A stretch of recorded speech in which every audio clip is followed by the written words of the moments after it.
Bab ke-25. Pagi-pagi sekali Dokter Reza menyambangi ruangan Adisti.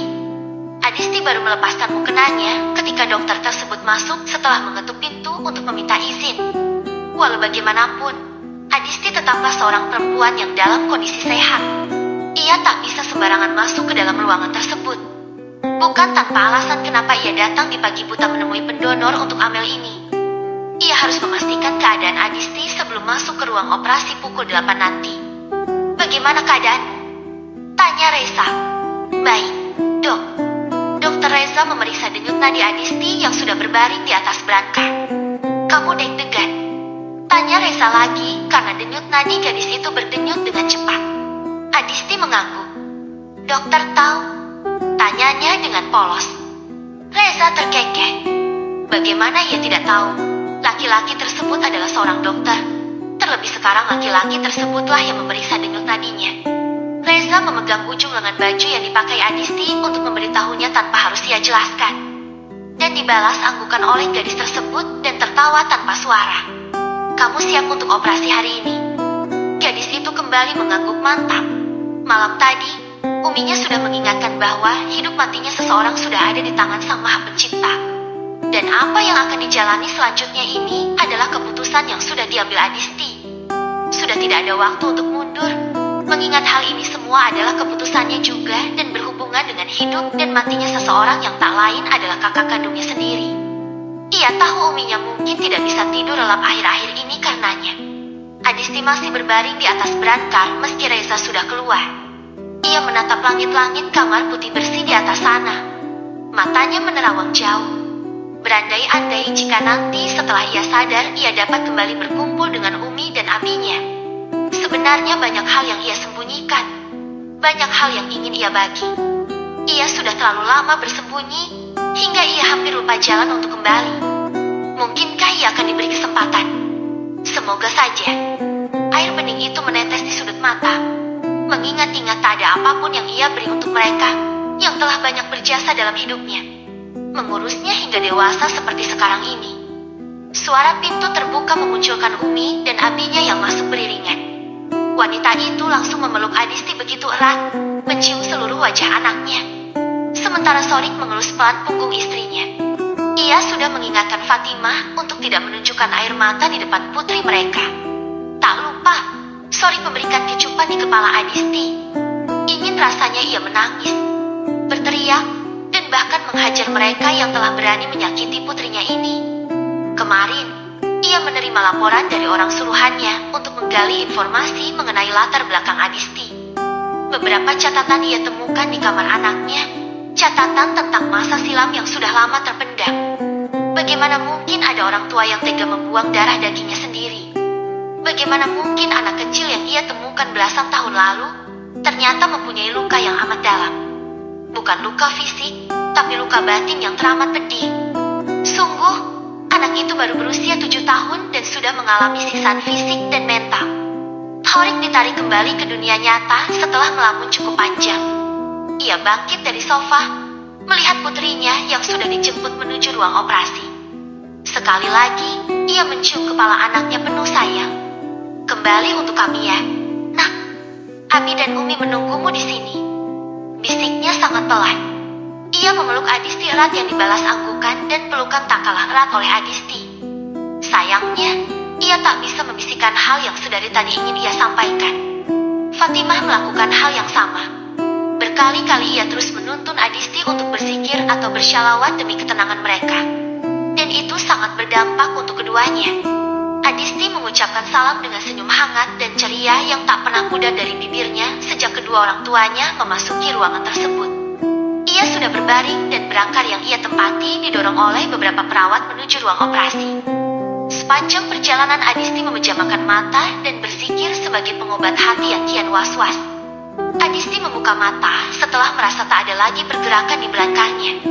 Tak lama kemudian, suara gesekan roda bertemu dengan lantai menarik atensinya. Ternyata itu adalah Amel. Ia dapat mendengar percakapan yang ia duga adalah Dokter Reza dengan Amel. Kamu sudah siap? Tanya suara itu. Sudah. Jangan khawatir. Aku kuat. Jawab Amel yang justru semangat untuk bisa kembali hidup seperti orang normal. Bibir Adisti tertarik ke atas mendengar nada ceria yang sudah lama tak ia dengar. Tirai biru menjadi sekat untuk mereka. Aku boleh lihat orang itu? Tanya Amel penuh permohonan kepada Reza. Jangan sekarang, Mel. Kamu boleh minta apa saja. Yang penting jangan permintaan itu. Awak Reza berusaha bijak. Kemudian, tak ada lagi suara. Adisti menatap langit-langit ruangan tersebut. Ada rasa senang di hatinya karena kakaknya pun ikut penasaran. Kira-kira, apa ya yang akan terjadi jika kakaknya tahu itu adalah dia, adiknya, pembantu yang pernah mereka sebutkan dulu.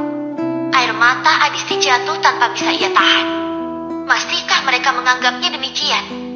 Karena harapannya masih tentang penerimaan. Dengan cepat, tangannya mengelap air mata itu. Dokter Reza menilik dari balik tirai. Boleh aku membukanya? Tanya Dokter Reza. Adisti mempertimbangkannya, karena ia pun penasaran dengan keadaan kakaknya. Setidaknya, jika ini adalah waktunya yang terakhir ia bisa melihat Amel. Gemuruh di hatinya cukup besar ketika Reza perlahan membuka tirai tersebut dan menampilkan Amel dengan pakaian yang sama seperti yang ia kenakan. Adisti melihat ke samping kanannya. Di sanalah mata mereka bertemu untuk kedua kalinya setelah sekian lama. Adisti menempelkan jari telunjuknya di bibirnya setelah sadar kakaknya akan berbicara yang entah apa. Namun Adisti tahu, kakaknya itu hendak bangkit dari berangkar tersebut. Tenang dan diam, ujar Adisti dengan gerakan tangan. Adisti tak mau ambil resiko jika kakaknya drop untuk kedua kalinya dan akhirnya gagal untuk menjalani operasi. Mari kita jalani semuanya dengan tenang dan nyaman. Boleh aku minta sesuatu? Amel mengganggu semangat. Tak mungkin ia menolak permintaan adiknya itu. Tidak akan pernah mungkin lagi. Tolong jangan beritahu ke siapapun tentang siapa kita, kata Adisti. Kemudian ia menatap langit-langit lagi. Sementara Amel menatapnya dengan tatapan sendu. Air mata menggenang di pelupuk matanya. Adisti memejamkan mata ketika mendengar suara pintu kembali dibuka. Saat itu telah tiba. Gadis itu mengucapkan basmalah dalam hati dan membuka kembali matanya. Sudah ada beberapa orang, entah mereka dokter atau perawat di sana. Rileks saja Nyonya, percayalah pada kami, kata salah satu dari mereka. Adisti menggeleng, membuat mereka sejenak saling tatap. Aku percaya pada Allah, selorohnya dengan gerakan tangan. Mereka tersenyum hangat, sebelum akhirnya obat yang mereka suntikan merenggut kesadaran Adisti dan Amel. Bab ke-26. Suasana di dalam ruang operasi sedikit menegangkan, karena salah satu dari dua pasien yang sedang terbaris di atas brankar kritis. Reza yang memimpin operasi sedikit merasa tegang, karena tiba-tiba semuanya tidak berjalan sesuai dengan apa yang ia rencanakan. Dia sudah memastikan jika kondisi kedua orang tersebut dalam kondisi baik dan stabil. Keringat di dahinya semakin banyak. Perawat yang berdiri di samping sebagai asisten Reza dengan telaten mengelap keringat yang semakin banyak. Hal tersebut tidak terlepas dari beberapa pasang mata yang memantau dari dinding kaca yang menjadi sekat dari atas sana. Tak lama berselang, seorang dokter yang sudah mengenakan APD lengkap mengambil alih pekerjaan Dokter Reza. Sejauh ia menjalankan operasi, inilah pertama kali ia merasa takut dan tegang. Dokter Reza yang sadar akan hal tersebut langsung mundur. Ia berdiri melihat tak jauh dari mereka yang masih terus bekerja. Ini adalah kantung darah terakhir, Dok, ujar seorang perawat. Segera carikan dan hubungi pusat penyediaan darah atau PMI, kata dokter wanita tersebut dengan tenang. Di luar sana, semua orang yang menunggu langsung berdiri ketika perawat keluar dengan terburu-buru. Perawat itu sempat menghentikan langkahnya sejenak sebelum melanjutkan kembali langkah cepatnya untuk melaksanakan perintah sang dokter. Ia bahkan tak sempat menjawab pertanyaan mereka yang ia duga adalah keluarga pasien. Wajah cemas wanita baru bayar yang menggelung rambutnya ke atas begitu kentara. Nanta ikut mengusap bahu ibunya untuk menenangkan. Operasi sudah berjalan hampir 2 jam. Akan tetapi orang-orang di dalam sana masih belum menampakkan diri membawa berita yang mereka harapkan. Adi, ayah dari Nanta ikut menggenggam tangan istrinya menyalurkan ketenangan kepada Sarah. Nanta sudah izin untuk tidak bekerja hari ini untuk mendampingi kedua orang tuanya. Nah, Kamu benar-benar tidak tahu siapa orang yang berbaik hati mendonorkan ginjalnya untuk Amel? Tanya Sarah sang ibu. Ia menatap Nanta penuh harap, karena bagaimanapun ia harus berterima kasih kepada orang itu. Nanta menggeleng. Nanta akan cari tahu. Ibu tenang aja. Ibu benar-benar takut. Amel akan baik-baik saja, sayang. Dia gadis yang kuat. Suara Adi ikut menenangkan. Sedangkan di ruangan yang berbeda, Fatimah dan Sorik belum beranjak dari posisi mereka sejak selesai sholat duha.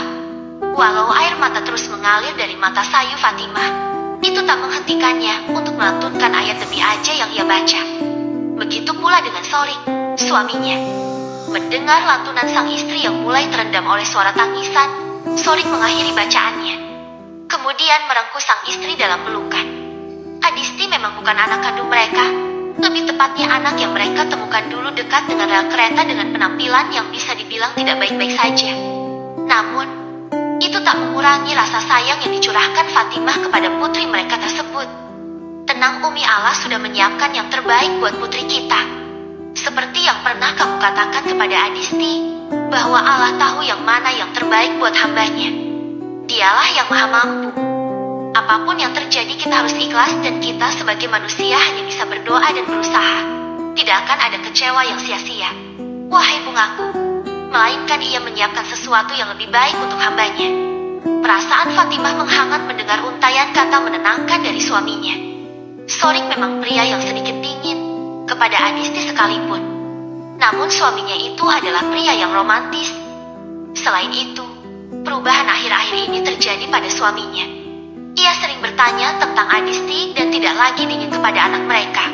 Meskipun Fatimah akui hal itu sedikit lama, karena Fatimah tahu sekali jika putrinya itu membutuhkan sosok ayah di sampingnya. Tidak jarang Adisti menanyakan tentang abinya tersebut, entah tentang makanan kesukaan sang abi, warna favorit, atau bahkan minuman yang harus ada di rumah. Anak mereka selalu berusaha mencuri perhatian dari Sorik meski suaminya akan memberi respon seadanya. Adistinya akan tertawa girang ketika Sorik memberinya senyuman. Adisti kita sangat senang ketika Abi makan masakannya, walau hanya memberi sedikit pujian. Senyum tak pernah pudar dari bibirnya. Gumam Fatimah masih dalam pelukan Sorik. Sekalipun Abi seringnya tak merespon apa yang ia ceritakan. Dia selalu bilang kalau Abinya capek. Dia hanya pernah menunjukkan kecewanya ketika Abi membatalkan janji untuk melihatnya tampil di pentas sekolah ketika hari kelulusan saat SD. Umi sering mendapatinya menangis di sepertiga malam, memohon keselamatan dan kebahagiaan untuk kita berdua Abi. Dia pernah bertanya kepada Umi kenapa Abi sedikit cuek kepadanya dan Umi tak pernah bisa menjawab itu. Fatimah masih terus mengadu kepada suaminya. Sorik tak bisa lagi membendung air matanya yang ia tahan sejak tadi. Sorik mengingat catatan Adisti tentang masa lalu anak itu. Betapa teganya ia banyak menyakiti hati putrinya. Sekarang ia tahu bagaimana putrinya merindukan sosok seorang ayah. Ayah yang menjadi perisai untuk putrinya. Sosok laki-laki yang menjadi pahlawan untuk putri mereka. Sosok yang menjadi garda terdepan jika putri mereka terluka. Tuhan, belasan tahun yang ia lewatkan begitu saja tanpa melakukan apa-apa. Nyatanya bukan itu yang gadis kecilnya itu butuhkan. Nyatanya bukan harta yang membuat hidup putrinya bahagia. Ya Allah, beri aku kesempatan untuk memperbaiki semua. Tarik memohon dalam hati. Maafkan aku sayang. Sorik marahkan pelukannya pada sang istri. Jujur saja, perasaannya sakit sekaligus khawatir bercampur menjadi satu. Bukankah ia baru saja memberi wejangan kepada istrinya? Tapi kenapa sekarang hatinya diserang oleh perasaan-perasaan takut luar biasa? Adisti kita akan baik-baik saja kan? Abi? Tanya Fatimah yang sudah jauh lebih tenang karena menceritakan tentang putrinya. Tentu saja, Umi. Kita sama-sama berdoa ya sayang. Putri kita gadis yang kuat. Pernyataan itu bukan hanya ia tujukan kepada Fatimah, namun juga kepada dirinya sendiri. Kenangan demi kenangan tentang bagaimana ia memperlakukan Adisti sampai gadis itu dewasa seperti sekarang melintas begitu saja di kepala. Gadis kecil yang sering mencari perhatian darinya, tapi ia selalu menanggapi seadanya atau bahkan tak menghiraukannya sama sekali. Tak bisakah kita menunggu di depan ruang operasi? Lirih Fatimah pelan. Thorik menggeleng. Ingat bahwa putri kita ingin kita tetap di sini. Fatimah mengangguk. Lagi pula kita juga tidak tahu ruang operasi mana yang digunakan. Mereka sengaja tak diberitahu oleh dokter atas permintaan Adisti karena gadis itu tahu. Tak mungkin ia mempertemukan orang tua kandungnya dengan Umi dan abinya.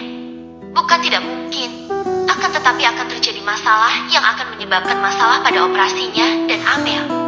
Sorik melirik jam di tembok setelah menenangkan istrinya dan menyuruh wanitanya itu untuk berbaring di sofa dengan berbantalkan pahanya. Jika biasanya ialah yang selalu menjadikan pangkuan istrinya sebagai bantal, maka sekarang sebaliknya. Istrinya begitu rapuh jika itu menyangkut Adisti. Beberapa saat kemudian, gesekan pintu berbiji pelan dan menampilkan Reza di sana. Fatimah yang tadi memejamkan mata langsung bangkit ketika tahu siapa yang berdiri di sana.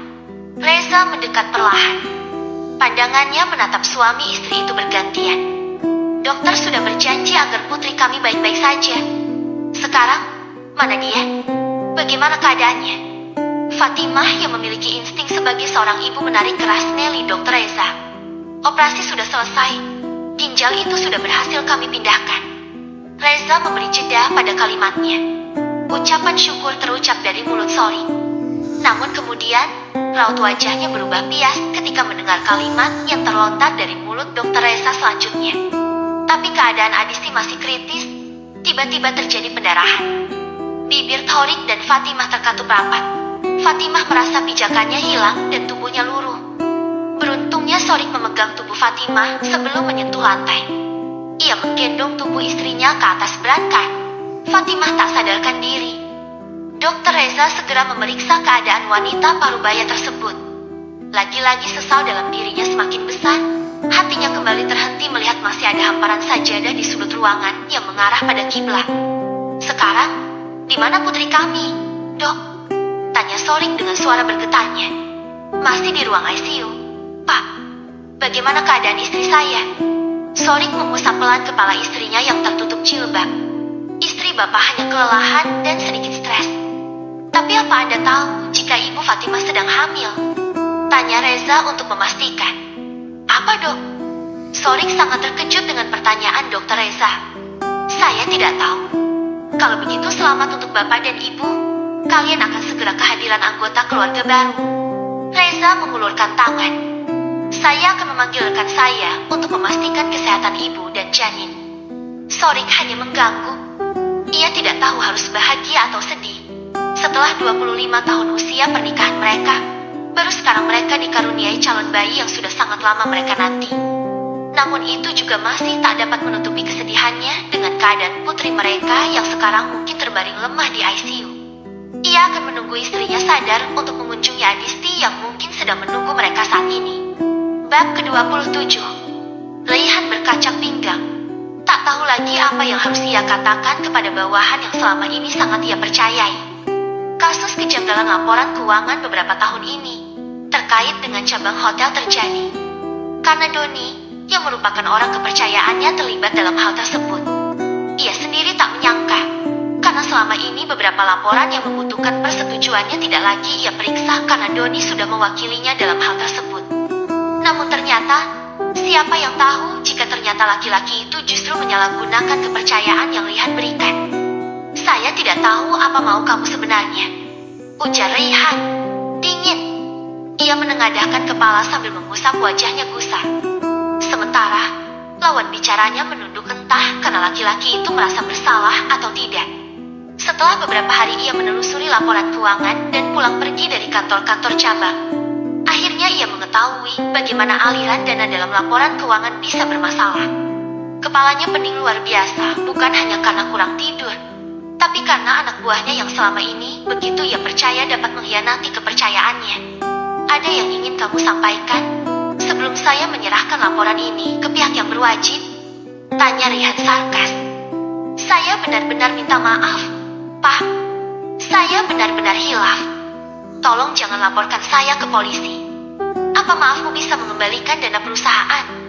Untuk pertama kalinya Raihan berbicara dengan nada meninggi pada karyawannya. Matanya memerah karena amarah. Ini terjadi 3 tahun berturut-turut dan kamu bilang kamu hilaf. Desis Raihan penuh intimidasi. Saya. Raihan melempar satu bundel kertas yang dijilid rapi di atas meja, hingga menimbulkan suara dentuman yang cukup membuat semua orang dalam ruang rapat berjengit kaget. Kamu dan timmu yang bertugas untuk melakukan perencanaan anggaran beberapa proyek. Tapi apa yang kamu berikan kepada saya? Kamu membuat seolah proyek tersebut tidak layak, padahal itu lebih daripada layak. Maulida dan Rima masih mengatur kertas yang sudah berantakan karena amukan bos besar mereka. Percayalah, untuk pertama kalinya mereka menyadari Rihan yang selama ini ramah lebih menakutkan daripada inspeksi mendadak yang dilakukan oleh kantor pusat. Setelah evaluasi yang dilakukan secara tiba-tiba sejak 6 jam yang lalu, tak ada satupun dari anggota Departemen Keuangan yang berani bergerak dari tempat mereka. Saya tidak bisa lagi mentolerir sekecil apapun bentuk kecurangan yang kalian buat. Saya sendiri tidak menyangka jika kebaikan yang selama ini saya berikan ke kalian harus menuai hasil buruk seperti ini. Mbak Lida, silahkan berikan laporan kinerja mereka masing-masing. Dan untuk kalian yang mendapat predikat tidak layak, silakan angkat kaki dari kantor ini. Kami tidak membutuhkan orang-orang yang tidak layak untuk dipertahankan. Namun tiba-tiba, seseorang di antara karyawan yang masih menunduk tersebut bersimpuh sambil menangis terseduh-seduh. Saya mohon, Pak, jangan pecat saya. Saya benar-benar minta maaf karena sudah lalai dan mengikuti kemauan Pak Doni. Saya sudah mencoba untuk memperingati, tapi Pak Doni tidak pernah mendengarkan saya. Wanita tersebut masih terseduh-seduh menunjukkan rasa bersalahnya. Bicara apa kamu? Teriak Doni setelah mendengar hal tersebut. Lihatlah bagaimana mereka saling menjatuhkan ketika kebenaran terungkap. Padahal mereka adalah sekutu yang bahkan saling mendukung ketika mereka berniat buruk. Mbak Lida, silakan bagikan laporan kinerja mereka. Titah Rihan sekali lagi. Maulida langsung melaksanakan perintah tersebut dengan bantuan Rima, membagikan laporan kinerja yang rutin mereka dapatkan setiap 3 bulan sekali tersebut. Leihan keluar tanpa mengatakan apa-apa lagi. Ia sudah menghubungi pengacara perusahaan untuk mengurus kasus ini secepatnya. Karena setelah ini pasti akan mendapat inspeksi dari kantor pusat dan mungkin akan diadakan rapat direksi. Ini bukanlah kasus kecil dan ia harus mempersiapkan diri untuk menghadapi skenario terburuk yang akan terjadi. Ia yakin sebentar lagi dirinya akan berurusan dengan media yang berakibat fatal terhadap saham perusahaan jika isu ini sampai terdengar ke telinga investor. Meskipun ia adalah anak pemilik dari perusahaan tersebut, bukan berarti ia dapat berpangku tangan dan melepaskan masalah begitu saja. Sebaliknya, jabatan yang ia emban sekarang benar-benar ia mulai dari nol lagi. Mulai dari melamar seperti pencari kerja yang lain, kemudian diterima sebagai karyawan biasa. Didikan ayahnya tak pernah ada yang instan. Kalau mau apa-apa ya harus berusaha. Kalau tidak mau, ya silahkan hidup dalam keinginan saja. Bayi saja butuh merangkak sebelum akhirnya bisa berdiri dan berjalan. Itu adalah petuah yang sering ayahnya lontarkan meski ia jarang berkumpul dengan laki-laki itu. Ayah dan mamanya memang sudah lama berpisah dengan alasan sudah tidak cocok. Namun hubungan antara kedua orang tuanya masih terjalin baik. Dulu Rihan memilih untuk ikut bersama mamanya dan ayahnya memutuskan untuk menikah kembali. Namun sesekali ia mengunjungi laki-laki parubaya itu. Semua berjalan baik sebagaimana mestinya. Sorik dan Fatimah akhirnya diizinkan untuk mengunjungi Adisti dengan syarat wanita tersebut harus menggunakan kursi roda. Dokter kandungan sudah memberitahukan perihal Fatimah yang sekarang sedang mengandung memasuki bulan kedua. Tidak tahu betapa bahagianya wanita tersebut. Penantian mereka selama ini tidak sia-sia. Ia pun diingatkan untuk istirahat selama seminggu penuh di rumah sakit, tidak boleh stres ataupun capek. Mengingat resiko kehamilan di usianya yang mungkin sebentar lagi akan memasuki usia menepes. Sebelumnya, ia tak pernah memperhatikan lagi ketika dia telat datang bulan mengingat usianya yang tak lagi muda. Namun siapa sangka, ternyata Allah punya rencana yang berbeda yang datang di waktu yang tak disangka-sangka. Tapi di balik senyuman sejarah mentari itu, ada bagian dari hatinya yang mendung. Anaknya di sana sedang terbaring lemah tak berdaya. Ini sudah 5 jam sejak Adisti selesai dioperasi, dan ia baru bisa mengunjunginya. Pasti anaknya sedang menunggu di sana. Dia senyum sekalipun sedang tidak sadar. Dengan hati-hati Fatimah mengusap pipi anaknya. Sungguh wajah itu tak terbekas khawatir, tak terbekas kesedihan. Hanya tersisa kedamaian. Sorik meneteskan air mata melihat wajah bersahaja anaknya tersebut. "Kamu bahagia sayang?" tanya Fatimah, meski ia tahu tak akan mendapat jawaban apa-apa. Umi dan Abi menunggumu kembali. Nah, anak Umi yang paling cantik. Perlahan Fatimah mendaratkan kecupan di kening Adisti. Sorik mengambil tangan Adisti yang terbebas dari infus. Abi izinin kamu istirahat dulu. Nah, tapi jangan lama-lama. Ya, Abi gak bakal izinin kalau lama. Suara yang berasal dari monitor terus berbunyi. Hati Sorik semakin terasa perih. Bisakah ia meminta agar waktu dapat dikembalikan ketika Adisti merengek meminta perhatian darinya? Bisakah ia membayar apa yang tidak ia beri di masa lalu? Bab ke-28. Di tempat lain, senyum tak lepas dari wajah Adi dan keluarganya. Setelah beberapa jam menunggu, akhirnya Amel membuka mata. Adi mengambil tangan anaknya kemudian menciumnya berkali-kali. Begitupun dengan Sera. Kamu sudah bangun? Sayang. Syukurlah, ucap Sera sambil mendaratkan kecupan di kening anaknya. Namun Amel tak memberi respon apapun karena kepalanya masih pusing. Ia belum sepenuhnya sadar akibat obat bius yang ia terima sebelum operasi. Dokter Reza tadi sudah memeriksa Amel dan mengatakan jika hal tersebut wajar, sekaligus menyarankan agar gadis tersebut istirahat. Seolah tersadar akan sesuatu, Amel memanggil Nanta yang masih berdiri menatap adiknya penuh haru. Sontak hal tersebut membuat Adi mundur agar anak laki-lakinya dapat mendekat. Ia sudah paham kedekatan antara dua saudara tersebut, dan Amel yang sangat manja kepada Nanta kakaknya. Mata Amel berair. Ia melepas tangan yang digenggam oleh ibunya dan memberikan instruksi kepada Nanta agar laki-laki itu menggenggamnya. Otomatis Nanta mengambil tangan yang masih sedikit dingin itu. Kenapa menangis? Nanta berkata pelan seolah jika ia berbicara sedikit keras saja adiknya akan kesakitan. Kai, ucap Amel pelan. Sangat pelan hingga yang ditangkap oleh ketiga orang yang masih berdiri di antara berankarnya hanya gerakan mulut belaka. Nanta menatap ayah dan ibunya, lalu mendekatkan telinganya kepada Amel. Kai. Suara serak adiknya masih terbata-bata.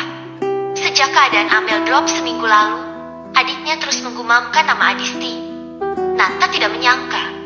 Bahkan sampai saat ini pun adiknya masih memikirkan adik mereka yang belum ketemu juga. Kamu istirahat dulu ya. Aku mau keluar sebentar. Itulah satu-satunya alasan yang dapat ia berikan agar ayah dan ibunya tidak menanyakan perihal yang disampaikan adiknya baru saja. Tangan Amel masih menahan tangan Nanta yang menggenggamnya, seolah enggan untuk melepaskan genggaman itu. Namun, Nanta kembali meyakinkan adiknya itu kalau ia akan segera menemukan adik bungsunya itu. Adik kamu mau apa? Nanta, tanya Sera. Tersirat kekhawatiran di wajah ibunya. Ibu tenang dulu ya. Amel baik-baik saja. Dia hanya ingin istirahat. Ia terpaksa berbohong. Tidak mungkin ia mengatakan yang sebenarnya bahwa adiknya terus menyebut nama Adisti. Terlebih ia tahu, ayahnya seringkali mengancam untuk tidak mengungkit tentang gadis itu lagi. Hal itulah yang kemudian membuat hubungan kedua ayah dan anak itu renggang hingga kini. Ia seringkali bersitegang saat membahas kembali tentang gadis yang sudah lama mereka asingkan. Bahkan gadis itu juga harus terbuang. Nanta sering memberitahu ayahnya kalau selama ini perlakuan mereka kepada Adisti sangatlah keterlaluan. Nanta seringkali memohon agar ayahnya mencari keberadaan Adisti. Ia mengatakan jika Amel, anak kesayangannya, sangat merasa bersalah kepada adik bungsu mereka. Dan Amel sangat ingin menebus rasa bersalahnya dengan membawa kembali Adisti kepada keluarga mereka lagi. Tapi, ayahnya sangat keras kepala. Dan berakhir pertengkaran ketika dirinya mencoba membahas hal itu kepada ayahnya. Ia sebenarnya sedikit tidak setuju dengan tindakan ayahnya yang semena-mena terhadap Adisti. Tapi mau bagaimana lagi? Saat itu dirinya masih terlalu kecil untuk menentang kemauan ayahnya itu. Nyeri rasanya ketika terlintas setitik bayangan bagaimana perilaku ia dan keluarganya terhadap anak yang tak berdosa itu. Ia sedikit menyesal sudah pernah memperlakukan gadis itu dengan tidak baik. Berujung rasa penyesalan dan rasa bersalah yang menghantuinya saat ini.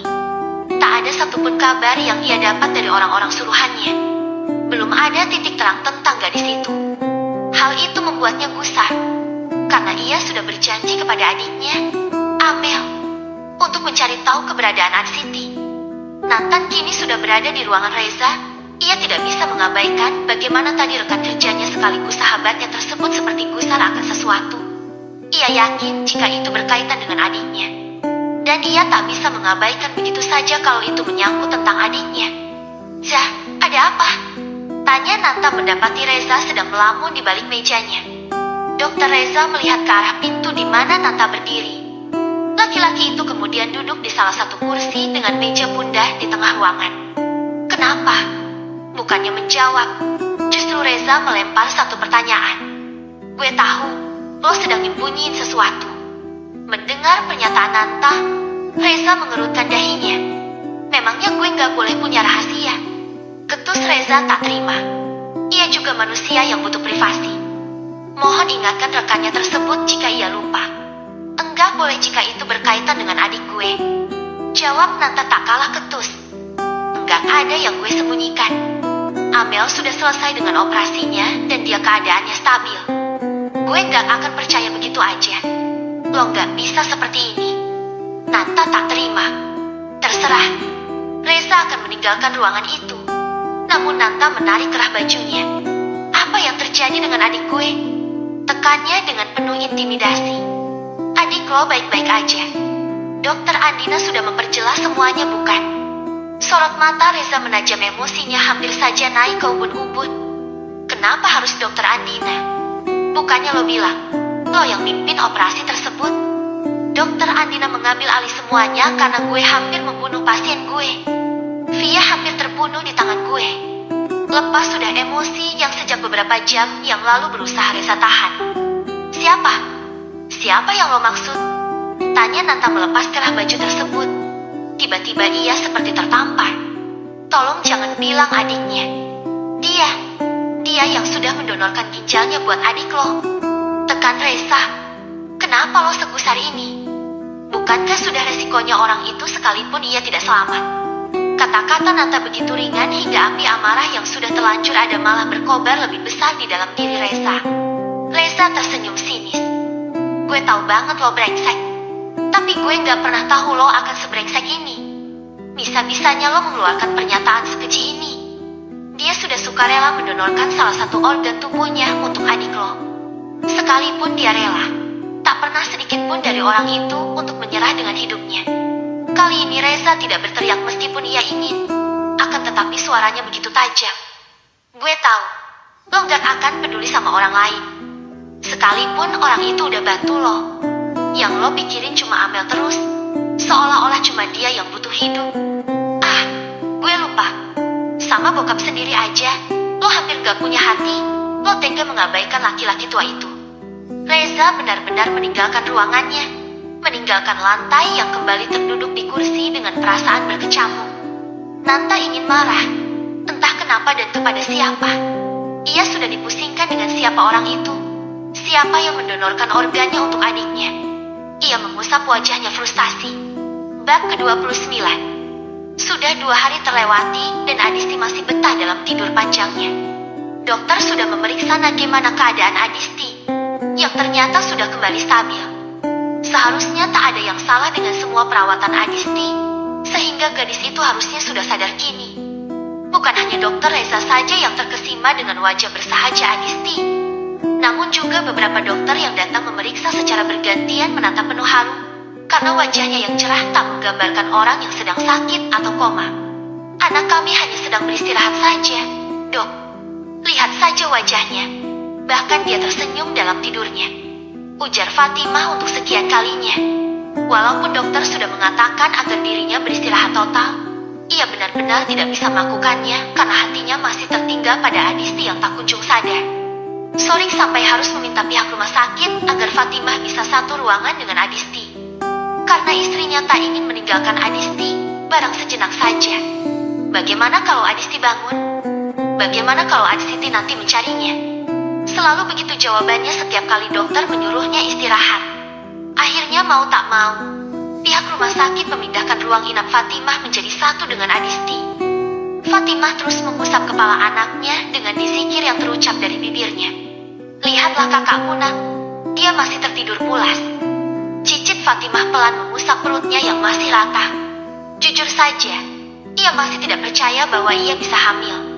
Suara ketukan pintu mengalihkan perhatian Fatimah. Sorik masuk ke dalam ruangan tersebut, menghampiri istrinya, kemudian mendaratkan kecupan hangat di dahi istrinya.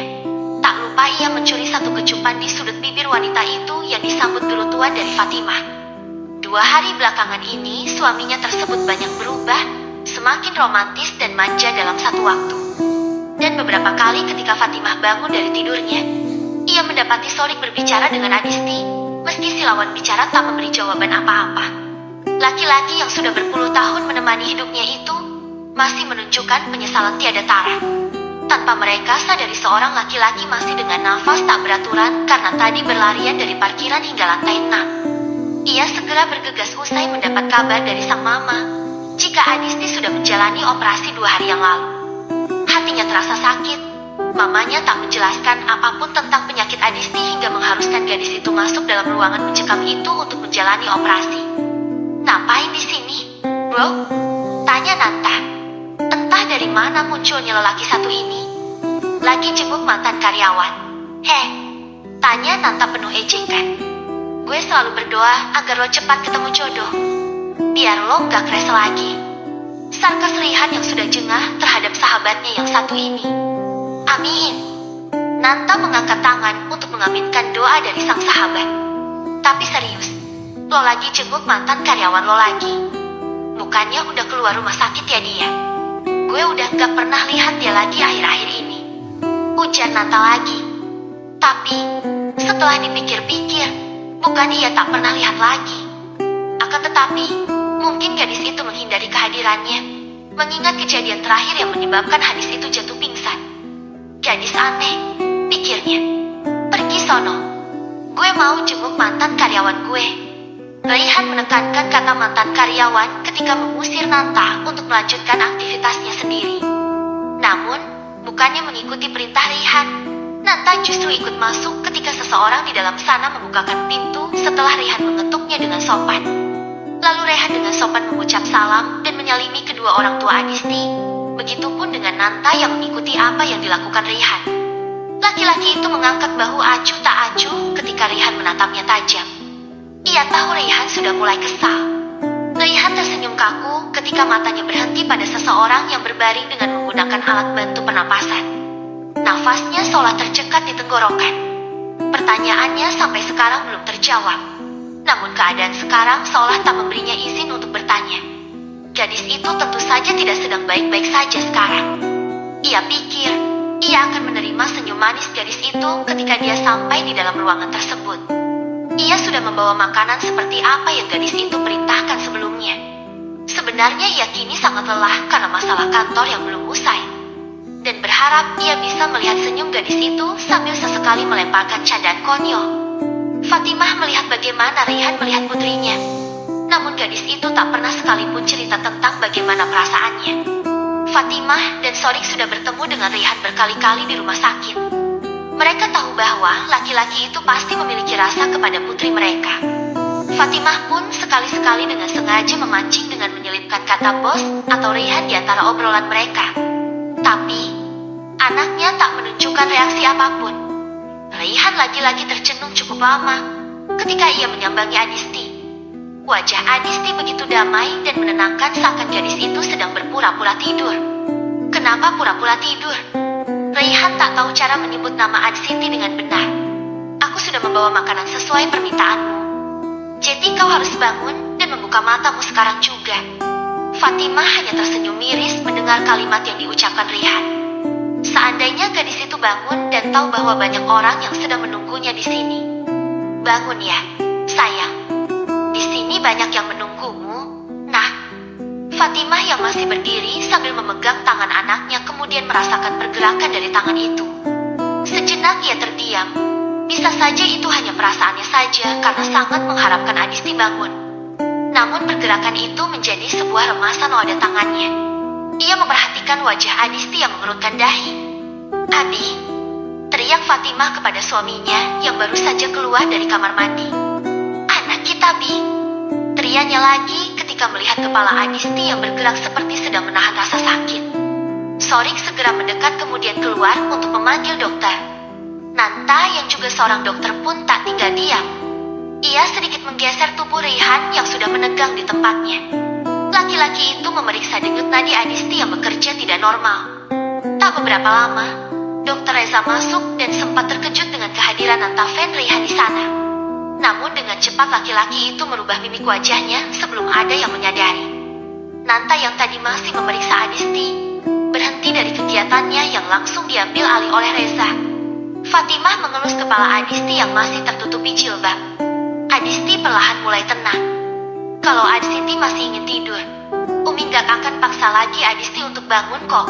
Sayang, Adisti dengar Umi ya. Nak, kapanpun Adisti ingin bangun, kami selalu menunggumu di sini. Umi sayang Adisti. Fatimah mencium kening anaknya. Air mata yang terus menganak sungai di pipinya mengenai kening Adisti.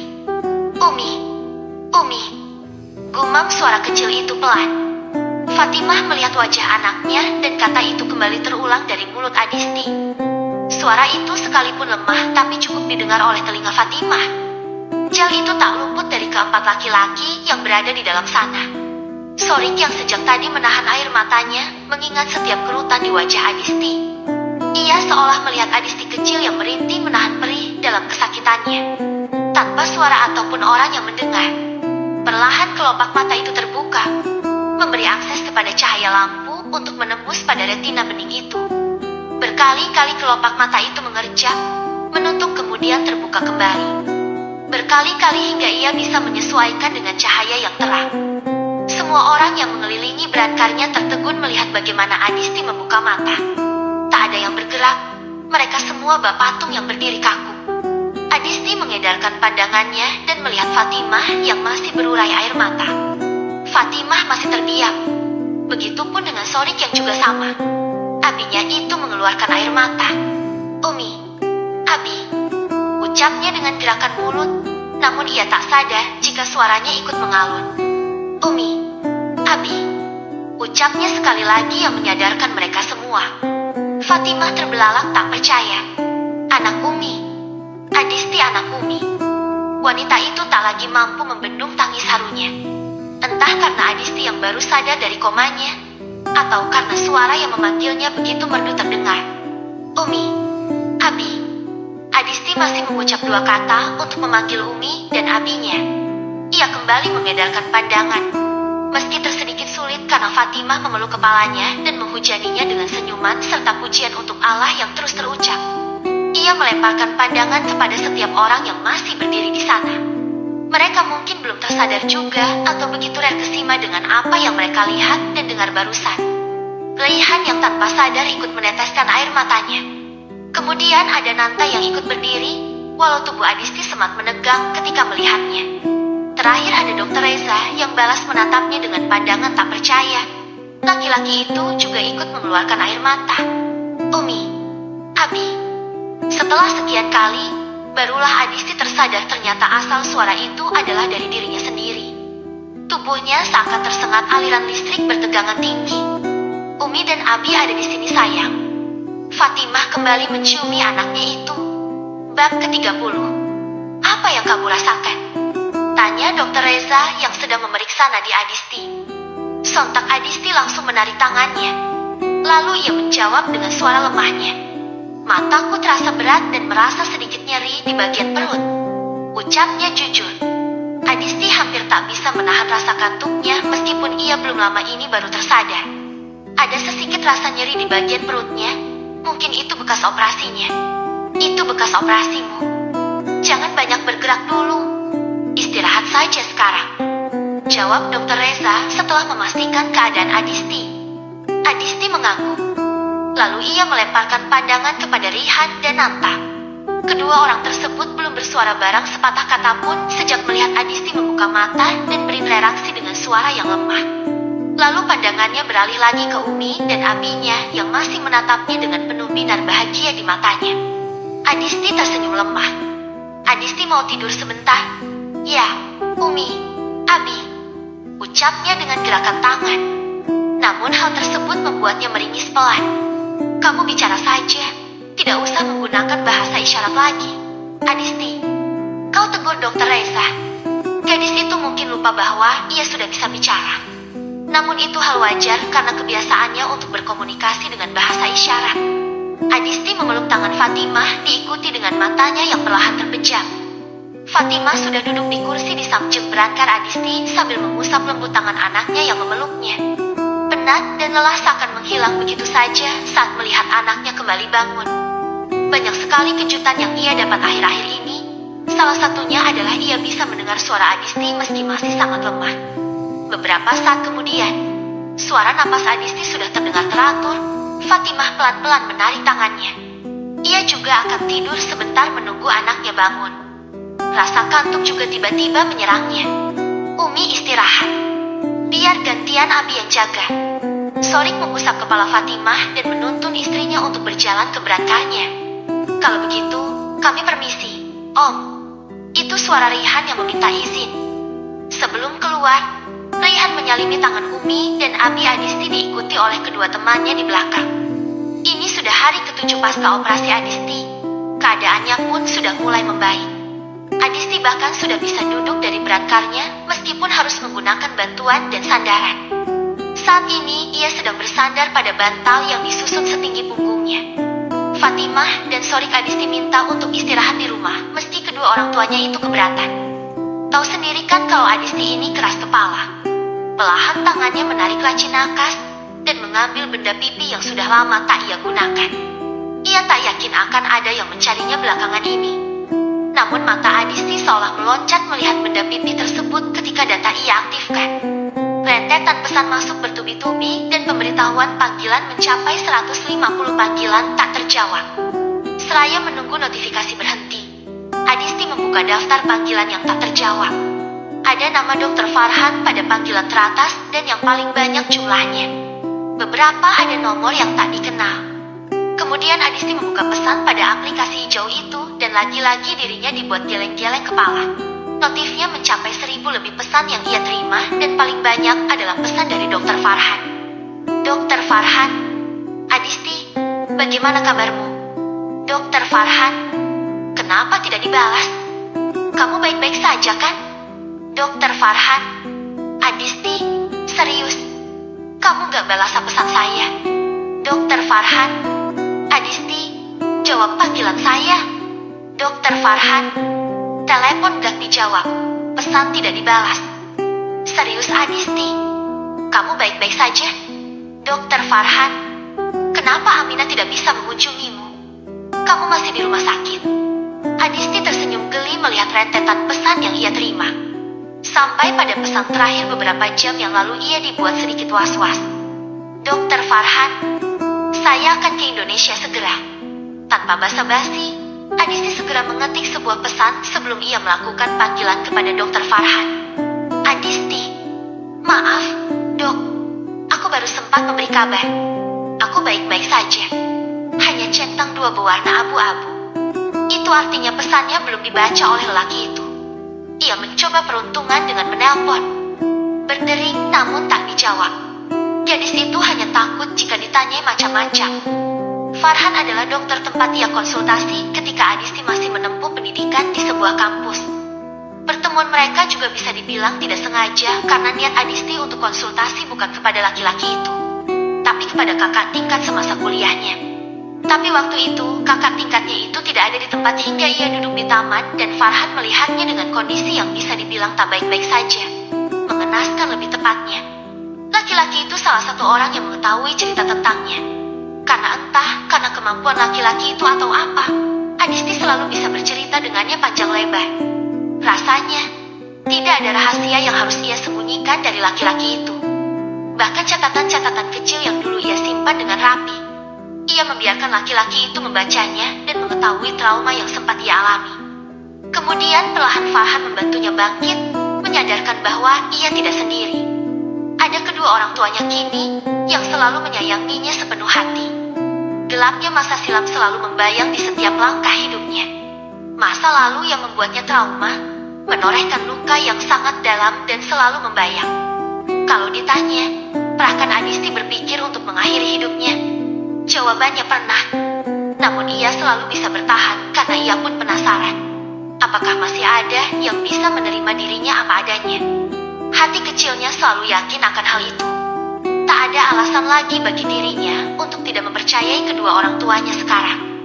Orang tua angkat yang bahkan lebih menyayanginya dibanding orang tua kandungnya yang malah membuangnya. Adisti selalu beruntung karena sudah ditemukan oleh mereka. Bertemu dengan mereka setelah semua jalan yang ia lalui sangat sulit di masa kecilnya. Dr. Farhan, seorang laki-laki parubaya menyapa lelaki yang sedang menikmati secangkir kopi di kafe setelah perjalanan dari bandara 1 jam yang lalu. Pak Sorik. Laki-laki itu berdiri dan balas menyalimi Sorik dengan ramah. Maaf, baru bisa menemui Pak Sorik sekarang. Kebetulan saya sedang ada perlu di sekitar sini. Lanjutnya lagi. Tidak apa-apa. Justru saya yang minta maaf karena sudah mengganggu waktu dokter. Seperti yang saya katakan sebelumnya, saya ingin menanyakan perihal anak saya, Adisti. Dan maaf sebelumnya, mungkin saya sedikit mengganggu privasi dokter karena saya sudah mencari tahu dokter karena anak saya. Ucapnya tanpa berlama-lama. Farhan terkekeh pelan. Tidak apa-apa, Pak. Saya pun senang mengetahui Adisti diberikan orang tua yang menyayanginya. Jujur saja saya sebelumnya sedikit ragu tentang orang tua angkat yang Adisti ceritakan. Tapi setelah mencari sedikit informasi, nyatanya kalian benar-benar baik. Bisa sedikit Sorik simpulkan, kalau Farhan sudah mencari tahu tentang keluarganya sebelumnya. Anak gadis bapak itu sedikit keras kepala. Dan ia sempat mengalami depresi karena trauma akan masa lalunya. Saya sedikit banyak mengetahui tentang masa lalunya dari beberapa catatan yang ia tulis. Saya yakin Bapak juga pasti mengetahuinya. Dia bahkan pernah mencoba untuk mengakhiri hidupnya. Sorik masih mendengar dengan seksama penjelasan yang diberikan Farhan. Pernyataan Farhan tentang depresi dan niatan Adisti untuk bunuh diri cukup memukul relung hatinya di dalam sana. Dia gadis yang kuat, tidak pernah banyak mengeluh. Jika kalian sudah mendengar tentang percobaan pelecehan yang sempat ia alami di umurnya yang masih sangat kecil, itu salah satu penyebab rasa trauma yang ia miliki. Kemudian, ia sempat dijual walaupun akhirnya dia bisa melarikan diri. Lalu tentang kemampuan bicaranya. Bisu, pasti orang-orang banyak menganggap dia tunawicara yang selalu dikaitkan dengan tuli. Tapi semuanya salah, karena buktinya kemampuan pendengaran anak itu jauh lebih peka daripada kita yang normal. Dia sepertinya tidak bisu. Hanya saja suaranya yang hilang. Jelas Farhan. Maksud dokter, lihat saja kebanyakan orang yang tunawicara. Mereka bisa bersuara ketika menangis, bisa meringis ketika merasakan sakit. Tapi Adisti, dia tidak bisa mengeluarkan suara barang sedikit saja. Jika bukan karena ekspresi wajahnya, orang-orang di sekitarnya mungkin tak akan tahu apa yang ia rasakan. Tapi sekarang, dia bisa bicara. Suaranya sangat jelas. Kata Sorik. Tanpa sadar, laki-laki itu tersenyum mengingat bagaimana anaknya memanggilnya dan juga uminya. Benarkah? Sorik mengangguk. Dugaanku tidak salah. Gumam Farhan sambil tersenyum kecil. Sorik mengerutkan dahinya mempertanyakan maksud Farhan. Kemungkinan, dia tidak bisu sejak lahir. Tapi, ada hal yang membuat suaranya tercekat. Saya masih tidak yakin penyebabnya apa. Karena nyatanya tak ada yang tahu tentang keluarga kandungnya, sehingga saya tidak bisa menemukan informasi tentang masa kecilnya di luar catatan yang ia buat. Dari beberapa catatan yang dia buat, saya yakin masih ada yang dia disembunyikan. Misalnya tentang identitas keluarga kandungnya. Farhan mengakhiri penjelasannya. Mereka berdua kemudian terdiam karena sibuk dengan pikiran masing-masing sampai sebuah pesan masuk di ponsel milik Farhan. Farhan sempat melihat sekilas ke arah Sorik sebelum mengukir senyumnya. Ia memilih untuk tidak membuka pesan tersebut. Tak lama kemudian, sebuah panggilan masuk dari orang yang sama dan ia masih memilih untuk tidak menjawab.